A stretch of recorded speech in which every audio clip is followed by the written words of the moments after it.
කවිදු. මැටි පිටක් අතර ගත්තම ඒකෙන් හදන්න පුළුවන් අපූර්ව දේවල් ගැන ඔහුට තිබුණ පුදුමාකාර දැක්මක්. ඔහුගේ පුංචි වැඩපළ සිහින දහස් ගණනක් සැබෑ වෙන තැනක්. මචං මේ තමයි මම ඊයේ අලුතෙන්ම ගත්ත මගේ කාර් එක. ෂුවර් එකට ලංකාවේ තාමත් ඒ වගේ එකක් නම් නැහැ.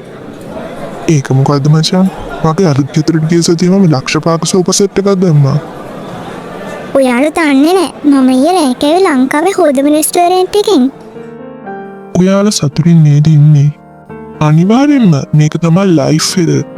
ඔයාටත් ඔය මැටිවට අතෑරලා මොනවා හරි අලුත් දෙයක් කරන්න වේ කවිදු. මේ ලෝකේ දැන් වලට ඉඩක් නැහැ.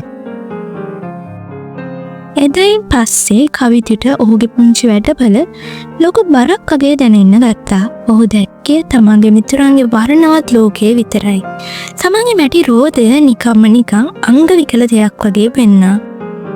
ඔහු තමන් කවුද කියන එක අමතක කරන්න පටන් ගත්තා. ඔහුගේ දැස් දැක්කේ අනුන්ගේ ජීවිතය විතරයි. තමන්ගේ අතින් තියෙන මැටි පිට කිසිම වටිනාකමක් නැති දෙයක් වුණා.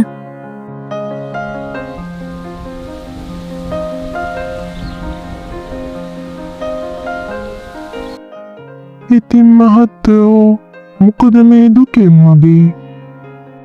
අනේ මාමා මම දන්නේ මොකක් කරන්නද කියලා. මට මගේ වැඩ ගැන එපා වෙලා. ඒ මොකද මහත්තයෝ? ඔයා ලස්සනට මැටි වදුන් හදන කෙනෙක් කියලා මම දන්නවා. මම දැකලා තියෙනවා ඔයාගේ වැඩ. ඒක තමයි ප්‍රශ්නේ. අනිත් අය කරන දේවල් එක්ක බලද්දී මම කරන මේ දේවල් හරිම කුංචි. මටත් ඕනේ ලොකු දේවල් කරන්න. මටත් ඕනේ අනිත් අය වගේ වෙන්න. දරුවෝ නිලුම් මල් කිපෙන්නේ මඩේ.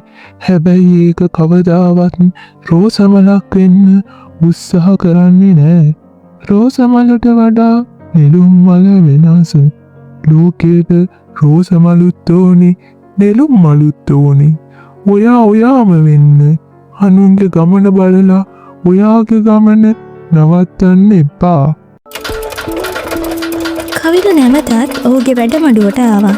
මේ වතාවේ ඔහු කිසිවෙකු සමග සැසතුනේ නෑ. ඔහු තමන්ට කළ හැකි හොඳම දේ කරා. ඔහුගේ නිර්මාණශීලීත්වය නැවත පිබිදුණා.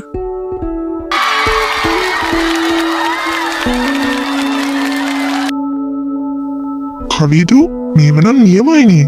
ඔයාගේ වැඩ මෙච්චර දේවල් ඕනේ කොහොමද? මම කළේ මම වෙච්ච එක විතරයි මචං. කවිද තේරුම් ගත්තා හැමෝටම තමන්ගේ කියලා ගමනක් තියෙන බව. අනුන්ගේ සාර්ථකත්වය දැකලා තමන්ගේ වටිනාකම නැති කරගන්න ඕනේ නැහැ කියලා.